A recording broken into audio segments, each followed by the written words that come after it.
Eu vou falar para você hoje um pouco sobre o que está escrito em Mateus 5, dos versos 1 a 11. Lá estão as bem-aventuranças. Foi um momento muito bonito, muito especial, que eu fico imaginando aquela cena e tantas outras dos relatos que lemos na palavra. Mas esse foi muito especial, né? E a palavra de Deus tem um poder transformador, quando nós entendemos o que ela quer nos dizer, o que ela quer nos trazer. E nós aplicamos isso na nossa vida.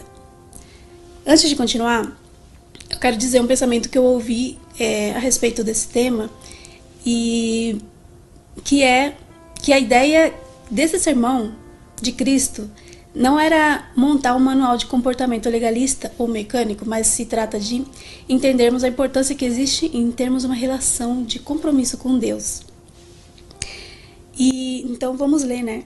O versículo 1 de Mateus 5 diz que Jesus subiu ao monte, né, se assentou, e os discípulos também vieram, se aproximaram dele e ficaram ali. E é interessante um fato de que na cultura do Antigo Oriente Médio as coisas realmente importantes não se falavam em pé. Eles sempre se sentavam. Isso indicava que aquele tema era muito importante, né, para ser dito assim com pressa. Então, quando havia algo a ser conversado importante, a pessoa convidava o outro para sentar. E ele, Jesus, começou a dizer essas palavras, né? Então ele estava lá e ele começou a dizer, né, bem-aventurados, bem-aventurados, bem-aventurados ou felizes, né, abençoados, serão os pobres de espírito, os que choram, os mansos, os que têm sede de justiça e o que mais? Os misericordiosos, os limpos de coração, pacificadores, os que sofrem perseguição. E eu penso, né, eu me encaixo nessa lista? Você se encaixa nessa lista? Qual dessas características você vê na sua vida? Uma só? Algumas? Nenhuma? Pelo menos uma eu acho que todos temos, né? Que é os que choram. Porque eu acredito que todos já choramos alguma vez. Mas as outras coisas que estão ali são características, né, daqueles que receberão essas promessas, essas bênçãos incríveis. Acho que todos queremos nos identificar com essas descrições. Mas não podemos buscar ou querer ser essas coisas somente para receber as recompensas, né? Você e eu temos que querer ser mansos e misericordiosos, porque isso agrada a Deus. E, na verdade, aqueles que andam com Deus, realmente, estando em comunhão com Ele, vão adquirir essas características, né? O que acontece é que, às vezes, né, nós deixamos a nossa natureza pecaminosa humana entrar no meio e estragar tudo que Deus quer fazer em nós. E nos distancia isso. Isso nos distancia, né, do ideal de Deus para nossas vidas.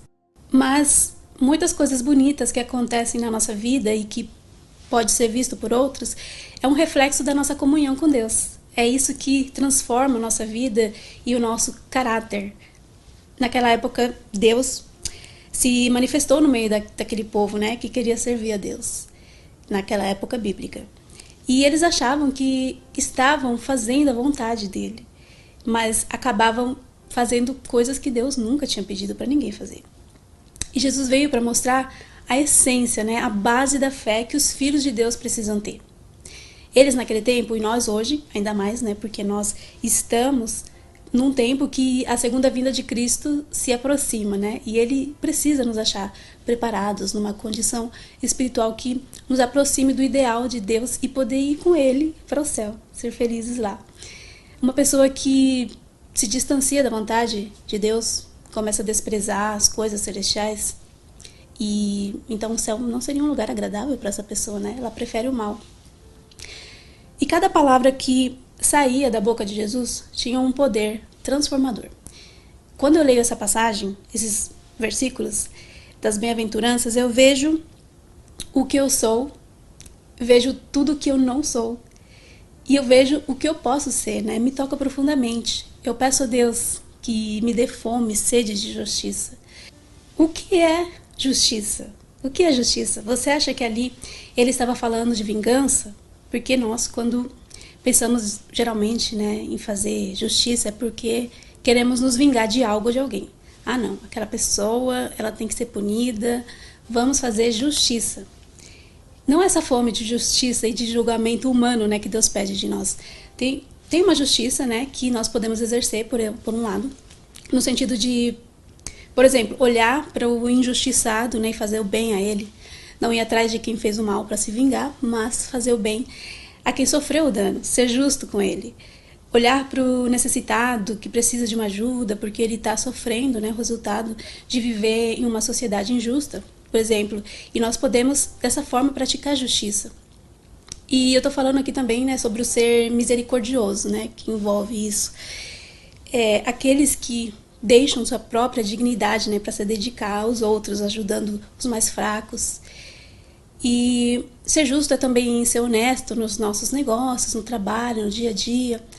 Ter dentro de você, eu ter dentro de mim o desejo de ser justa, né, para com o meu próximo, não sendo trapaceira, querendo tirar vantagem de uma situação. É a minha atitude, né, minha postura diante do mundo, ser justa ou correta diante dos homens. Agora, a questão é que a fome de justiça aqui nesse verso é sobre ser justo diante de Deus, né? Eu falei um pouco sobre ser justo diante dos homens. E diante de Deus é outro assunto, porque as minhas ações não mudam nada para Deus. Meus atos de bondade, de benevolência, não são suficientes para me tornar justa diante de Deus de forma alguma, né? Ou merecedora de... As minhas ações não me fazem merecedora de algo vindo de Deus. Deus não nos ama porque nós somos bons, né? Ele nos ama porque Ele é bom.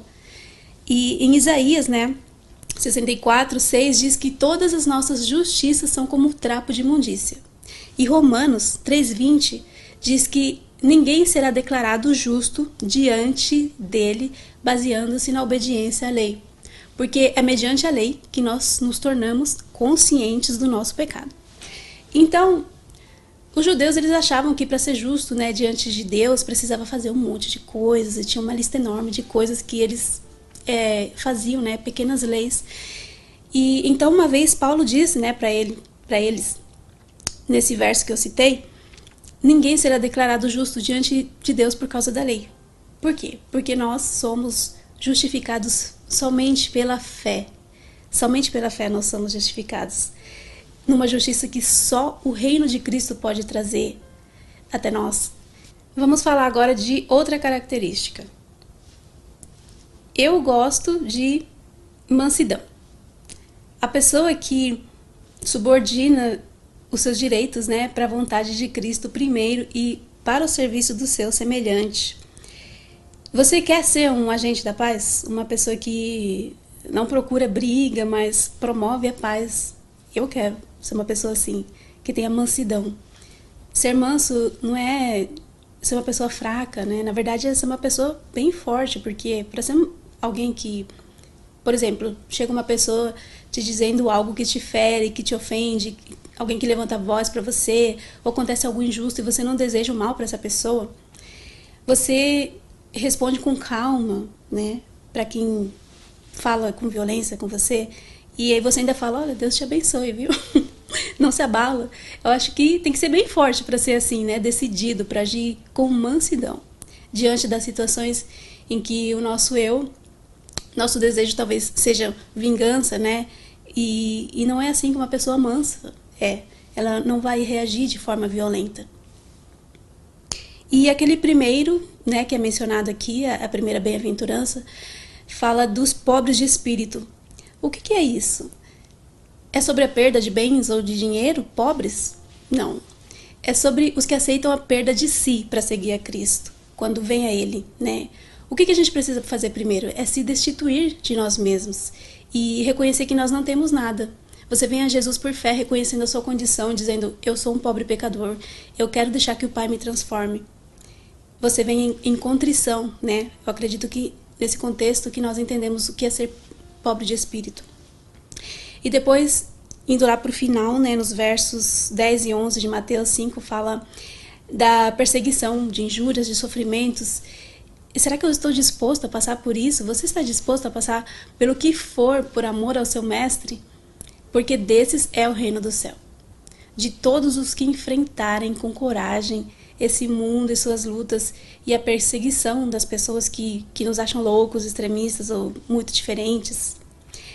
Eu quero ser uma pessoa diferente, né? Porque vale a pena o céu e as mansões que nos esperam, a nova terra que eu vou poder ver. A glória de Deus vai ser incrível. E você? Se a sua resposta é eu quero isso para minha vida, que Deus te ajude a continuar firme nesse caminho, sendo cada dia confrontada pela palavra, e que você possa ir se alinhando ao que ela diz, e que nós possamos permitir que o Espírito Santo de Deus faça sua obra, né, de restauração no nosso coração e o preencha com a sua graça, com a sua generosa graça. Bem-aventurados os pobres de espírito, porque deles é o reino dos céus. Bem-aventurados os que choram, porque eles serão consolados. Bem-aventurados os mansos ou humildes, porque eles receberão a terra por herança. Bem-aventurados os que têm fome e sede de justiça, porque serão satisfeitos.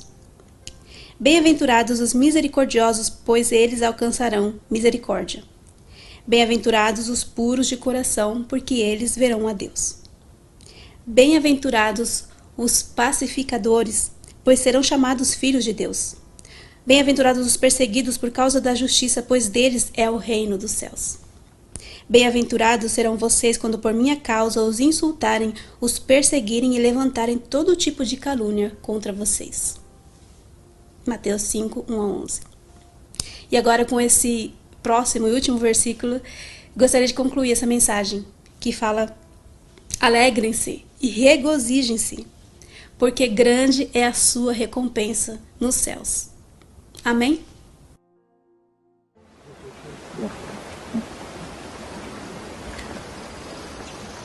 Bem-aventurados os pobres de espírito, porque deles é o reino dos céus.